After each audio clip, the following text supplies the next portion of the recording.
If you're new here, welcome. I'm Tangi, the Feel Good Expert.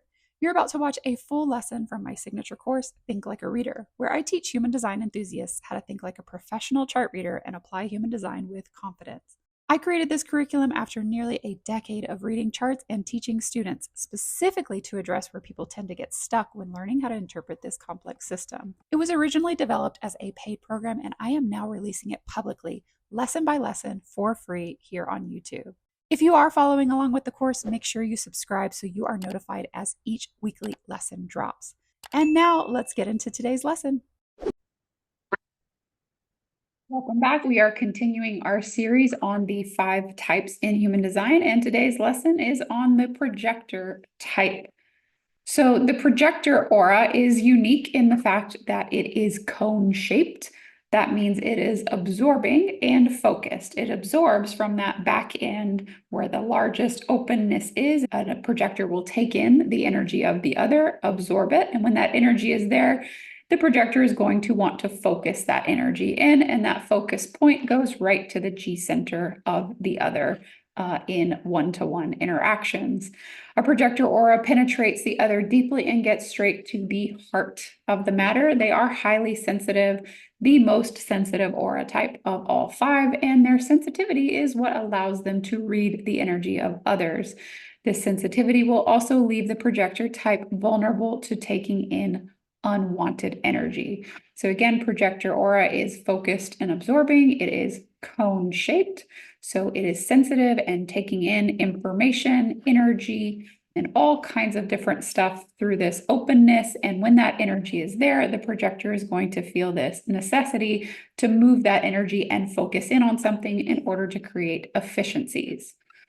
The projector energy represents a new type on the planet that emerged with the discovery of Uranus in 1781.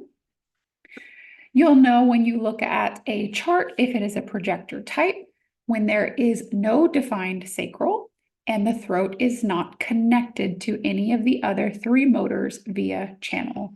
So the sacral center is here, it will not be colored in, and even if they do have one of these other 3 motors, the ego, the solar plexus, or the root, if those are colored in, you will not see them with a direct motor to throat connection via channel. So projector can have up to 8 centers defined in their chart, as long as there is not a motor to throat connection.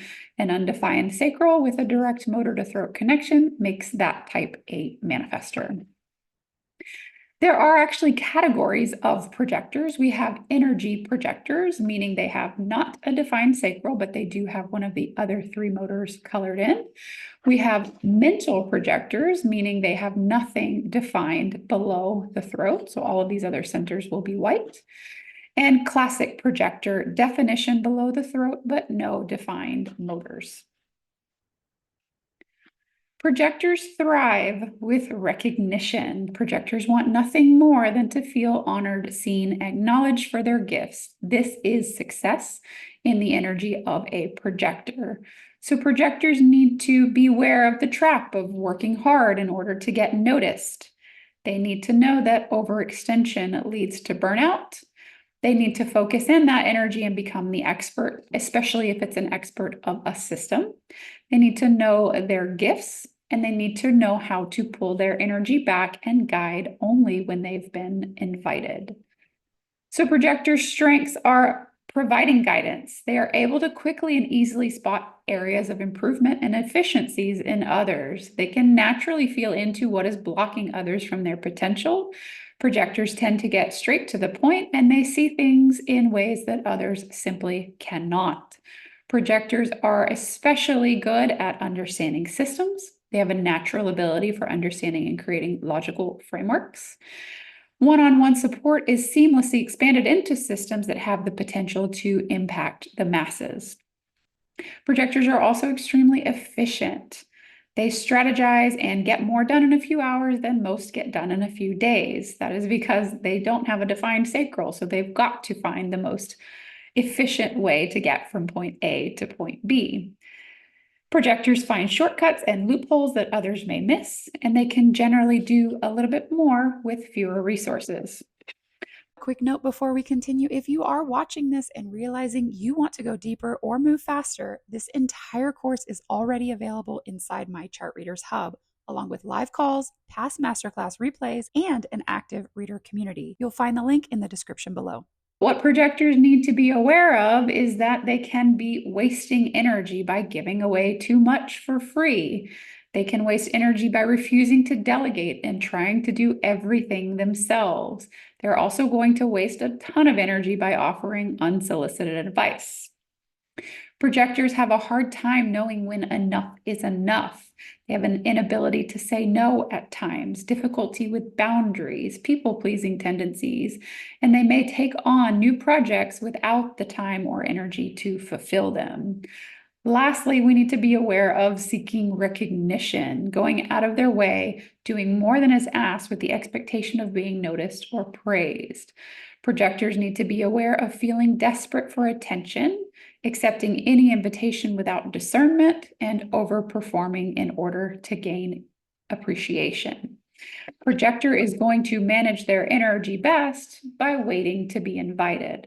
So what happens with this cone-shaped aura, this focused and absorbing aura, is that the energy gets pulled in and the projector feels, I need to move this energy. So I'll go ahead and offer guidance. I'll go ahead and offer this efficiency so that I can move this energy from me to you.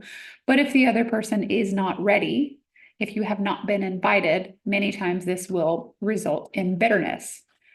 So honoring the strategy of waiting for the invitation means pulling that energy back and waiting, understanding that the energy may not be yours, and in order for it to be moved, you either need to dismiss it or wait for that invitation. The penetrating projector aura focuses on the G center of the other. That's this diamond-shaped center right in the middle.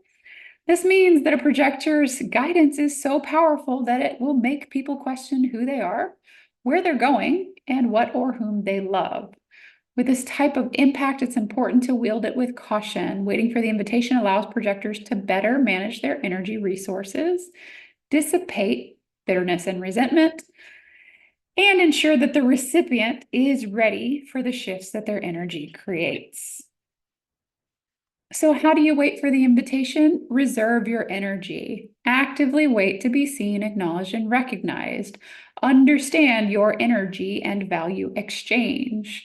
As a projector, you need to know your gifts, or at least know your system. Spend time perfecting your craft, honing your genius, and becoming an expert at something.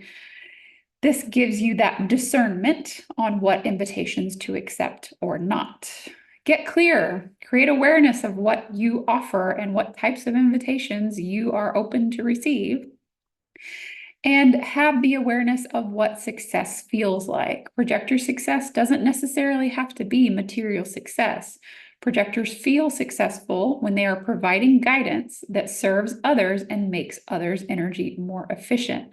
They're absorbing a lot of energy in that undefined sacral center, and so they're wanting to help others be more efficient with their excitement and enthusiasm.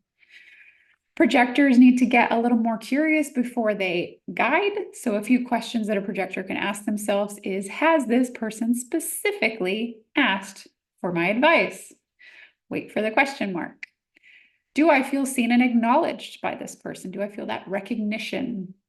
And does the guidance that I wish to give fall into any of my areas of expertise? A few power statements that you can use as a projector, some affirmations. I have a gift for guiding and understanding. I am an expert at managing energy for myself and others. I have a talent for recognizing strengths in others. I am effective and efficient. My energy is valuable, and my words are impactful. So as we've covered, each type has their own alignment theme. That compass, which we've touched on for projectors, is the compass of success versus bitterness. So for a projector, bitterness feels like anger and disappointment at being treated unfairly. It feels like resentment. So projectors will know that they're bitter when they feel angry, hurt, or resentful, resulting from not being noticed or acknowledged, as though their guidance or advice was not taken seriously, like they are better or worse than others, so being in a space of judgment, and when they feel unseen or unheard. So when you're in that state of bitterness, you want to try to move your energy in the direction of success instead, which is the accomplishment of an aim or a purpose. Projectors know they're successful when they feel seen, recognized, acknowledged, honored for their gifts, as though their guidance has been effective, and like they or the person that they are guiding has reached a desired outcome. A few questions a projector can ask to help create a definition of success in their mind. Imagine you're receiving an award. What's it for? You've been invited to speak at a TED Talk. What are you speaking about and how do you feel about it? You've guided a friend through a difficult situation. How do they thank you? This will give you a good idea of what recognition feels like for you. I hope you enjoyed this presentation on the projector aura. Next up, we are going to talk about the manifestor aura and their strategy of informing. So I'll see you in the next lesson. On the screen, you'll see the lessons I recommend watching next based on your learning path. If something in this lesson shifted the way you're thinking, I'd love to hear what stood out to you most. You can share that in the comments. Liking the video and subscribing helps this course continue reaching the people it's meant for, and the questions subscribers ask here often shape what I teach next. Lastly, if you want to study this work inside a live reader community, you'll find Chart Readers Hub is linked in the description.